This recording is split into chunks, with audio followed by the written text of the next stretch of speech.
Depuis 24 heures, les rumeurs bruissent. Va-t-on assister à l'avènement d'un accord, d'une trêve entre l'armée israélienne et le Hamas? Les tractations semblent très difficiles, semble-t-il. On va en parler avec Bélir Nabli. Bonsoir. Bonsoir. Bienvenue à vous. Vous êtes juriste, professeur des universités en droit, auteur du livre Relations internationales, droit, théorie et pratique. C'est aux éditions Pedone. Avec nous également en direct de Jérusalem, Daniel Ben-Simon. Merci beaucoup, Daniel Ben-Simon, d'être avec nous. Vous êtes journaliste, éditorialiste, vous avez fait votre carrière au quotidien Haaretz, dont on parle beaucoup depuis plusieurs mois dans la couverture des événements en cours. Vous avez aussi été député du Parti travailliste israélien. Daniel Ben-Simon, la première question, elle est pour vous. Quelles sont les dernières informations? Est-ce qu'on est, oui ou non, proche d'un accord à Gaza? Vous savez, je ne suis pas capable de répondre à cette question parce que c'est touch and go, comme on dit en anglais. Ça peut arriver, ça peut ne pas arriver. Les informations qui viennent du Premier ministre sont négatives, de sa coalition elles sont plus positives, des gens qui sont autour de lui plus positives. Alors je dirais que entre Netanyahou et sa coalition, ça va et ça vient.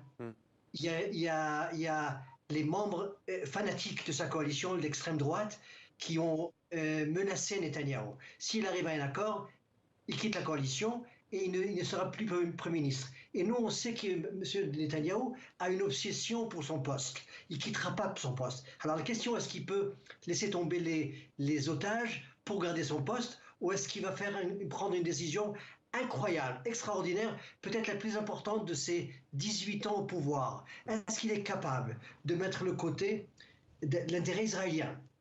Je dis ça de façon la plus claire. L'intérêt israélien au-delà des intérêts politiques. Et on va venir d'ailleurs, Daniel Ben-Simon, sur cette question avec vous, parce qu'hier soir, pas plus tard qu'hier soir, vous étiez dans une manifestation à Tel Aviv. Vous nous direz qui a manifesté et avec quel message. Bélir Nabli, je me tourne vers vous. Il y a cette phrase de Benyamin Netanyahou.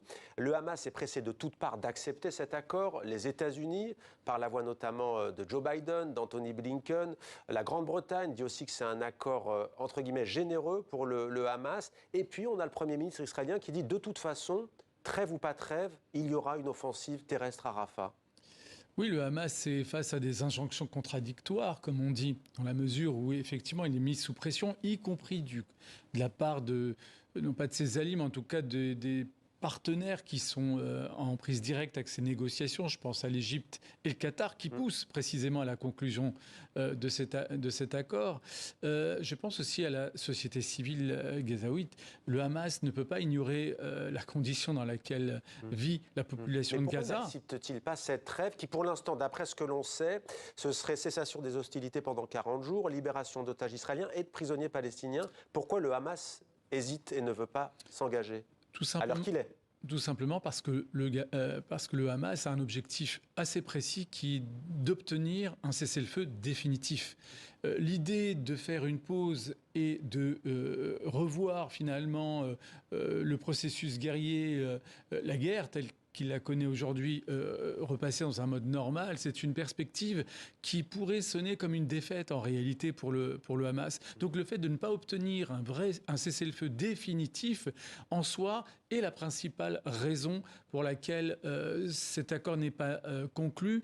Et cette perspective de ne pas pouvoir obtenir un tel cessez-le-feu définitif est nourri aussi par la ligne qui anime encore aujourd'hui le gouvernement israélien et qui s'est exprimée très récemment par la bouche du Premier ministre qui a affirmé, alors même que nous sommes en cours de négociation en vue d'une trêve, qui a affirmé que quoi qu'il en soit, il y aura une offensive vers Rafah. Donc là, ici, il y a encore des injonctions contradictoires, des éléments contradictoires où d'un côté, on affiche une volonté de négocier, de trouver un accord, et de l'autre, on voit des éléments qui vont contre l'idée de trouver un accord et un compromis. Juste quelques mots avant de retourner à Jérusalem.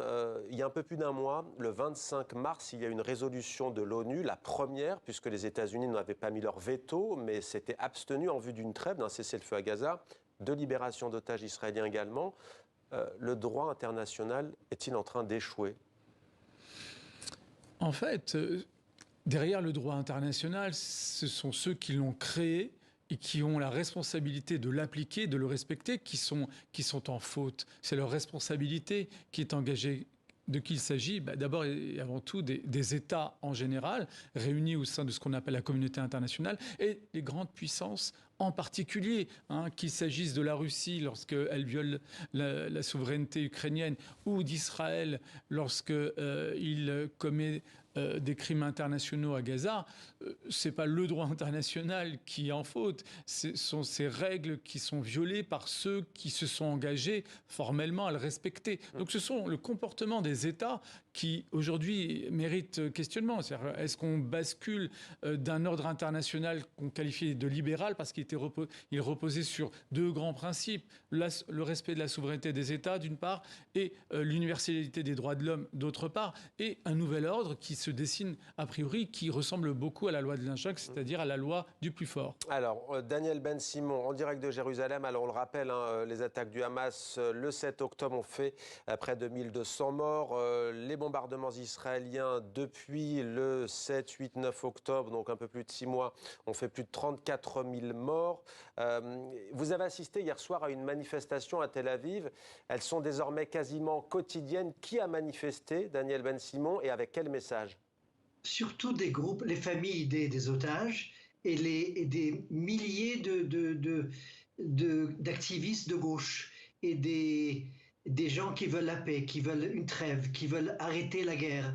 C'était vraiment désespérant de voir la volonté de ces Israéliens qui veulent à tout prix arrêter les hostilités, et ils supplient Netanyahou d'un côté et ils le menacent aussi, parce que s'il il ne signe pas un accord de libération, il va perdre son poste. S'il signe, il perdra son poste aussi. Il sera tombé par la droite, et sinon c'est par la gauche. Alors si vous voulez, il est entre les deux forces principales israéliennes. Alors il ne décide pas. Il gagne chaque jour, il reste au pouvoir, jusqu'au jour où les Américains peut-être diront ça suffit, décide-toi et fais un deal avec le Hamas. Mais Daniel Ben-Simon, il y a aussi de nombreux Israéliens, on a le sentiment, même si ces manifestations sont quotidiennes, que c'est une minorité, et de nombreux Israéliens, traumatisés par les attaques du Hamas du 7 octobre, font pression sur le gouvernement pour aller jusqu'au bout et aller à Rafah. Est-ce que c'est la majorité de l'opinion publique qui pense cela? Pas du tout. Surtout, c'est les partis religieux ultra-orthodoxes et la droite nationaliste qui pousse Netanyahou avec un langage brutal et qui menace. Si vous ne rentrez pas à Rafah, si on ne voit pas des milliers de corps, on quitte la coalition. Si vous voulez, ce n'est pas la volonté des Israéliens. Les Israéliens pensent qu'il faut essayer de tourner la page. Et je crois que le Hamas aussi doit faire la même chose, parce que le Hamas est arrivé au point où aucun pays arabe, aucun mouvement islamiste a réussi à arriver. Il est à l'égalité d'Israël sur la façon de négocier avec Israël. C'est une force qu'on doit reconnaître. Et aujourd'hui, s'il n'y a que le Hamas, il n'y a pas d'autre chose. Et je crois que Netanyahou va se décider dans les prochains jours. Comme j'ai dit, il est entre la gauche et la droite, les deux ennemis principaux qui peuvent le faire tomber, quoi qu'il fasse. Alors, messieurs, j'aimerais vous entendre maintenant sur cette mobilisation aux États-Unis, sur les campus américains, mais aussi en Australie, en Allemagne, en France, dans une moindre mesure. L'ONU, aujourd'hui, se dit inquiète de l'impact, je cite, disproportionné des actions de la police américaine contre les étudiants. Comment expliquez-vous l'ampleur prise par ce mouvement aux États-Unis ? Alors, aux États-Unis et dans le monde occidental, pour reprendre finalement le paysage que vous avez bien identifié, d'abord, on peut l'expliquer par la nature des régimes politiques. Il s'agit de démocratie. Et donc, dans une démocratie, les sociétés civiles peuvent s'exprimer, s'organiser et s'exprimer, en particulier lorsque les principes et les valeurs sur lesquelles elles reposent sont bafoués, soit au sein de leur pays, soit à l'échelle internationale, qui plus est par un allié, Israël, qui en plus se revendique comme étant un État démocratique. Donc c'est ce premier facteur qui est assez saisissant et qui fait que ces sociétés civiles se mobilisent, y compris par le biais d'une jeunesse qui est animée par des valeurs universelles comme la justice et le respect du droit international. Et ça, c'est un élément extrêmement important parce que ça permet véritablement de saisir en quoi ce conflit dépasse le prisme auquel il est souvent réduit, à savoir le prisme ethno-religieux. Ce n'est pas un conflit qui se réduit à cette dimension-là. Il a une dimension universelle et ces mouvements des sociétés civiles l'illustrent parfaitement. Pour donner un exemple, celui que vous avez cité, à savoir ce qui se passe dans les universités américaines, les jeunes juifs libéraux de ces universités américaines sont au premier poste, ils sont à l'avant-garde. Alors, Non seulement parce que je pense qu'ils se sentent atteints dans leur identité particulière et qu'ils ne voient pas dans l'identité juive finalement la manifestation, plutôt la traduction, enfin un lien avec ce que commet l'État juif d'Israël, et de l'autre, encore une fois, une volonté de montrer une capacité de s'engager dans des valeurs et principes universels.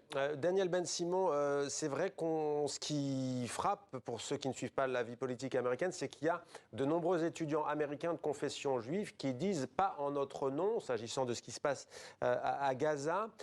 Comment réagit-on en Israël? Rappelons que le Premier ministre israélien a comparé ces événements à ce qui se passait en Allemagne dans les années 1930, en les qualifiant d'actes antisémites, ces manifestations dans les campus américains. Comment l'opinion publique israélienne réagit? On parle des États-Unis, premier allié d'Israël. Je dois dire que le Premier ministre a utilisé un langage assez fort, assez brutal, je dirais aussi. Il a qualifié et il a comparé 2024 à 1933, la montée de Hitler. Et ça, les Israéliens ne sont pas là-bas. On a tourné la page depuis 70 ans, 75 ans. Et là, Netanyahou retourne à l'antisémitisme nazi. Et je pense qu'il est en minorité dans l'opinion publique israélienne, mais il utilise tout pour créer une ambiance contre Israël. C'est-à-dire pour vraiment mettre un périscope sur la façon dont les Américains manifestent. Et là, je crois que les Israéliens sont beaucoup plus compréhensibles des manifestations aux États-Unis. Et surtout le président américain Biden, qui mène la bataille, qui est un acteur principal dans le cessez-le-feu qui va arriver et dans la façon dont Israël agit. Il finance la guerre et c'est à eux à dire comment ils voient la fin de la guerre. Et justement, puisque vous parlez de guerre, une dernière question à tous les deux. L'objectif d'Israël, c'était, et c'est toujours, d'éradiquer le Hamas et de libérer tous les otages. Quel bilan tirez-vous après plus de 6 mois de conflit? Alors, je pense que la libération des otages, c'est vraiment l'objectif numéro 1 aujourd'hui parce que c'est le plus réaliste et il est possible de l'atteindre. Et finalement, l'opération sera appréciée en termes de défaite ou de victoire à l'aune de cet objectif-là. Parce que, s'agissant du deuxième aspect, à savoir l'éradication du Hamas, je pense que d'emblée, en posant cela comme objectif de l'opération, Israël s'est engagé dans un cycle de défaite. Merci beaucoup, Bélir Nabli, d'avoir répondu à nos questions. Merci également, Daniel Ben-Simon, d'avoir été avec nous ce soir sur TV5 Monde en direct de Jérusalem pour vos éclairages respectifs.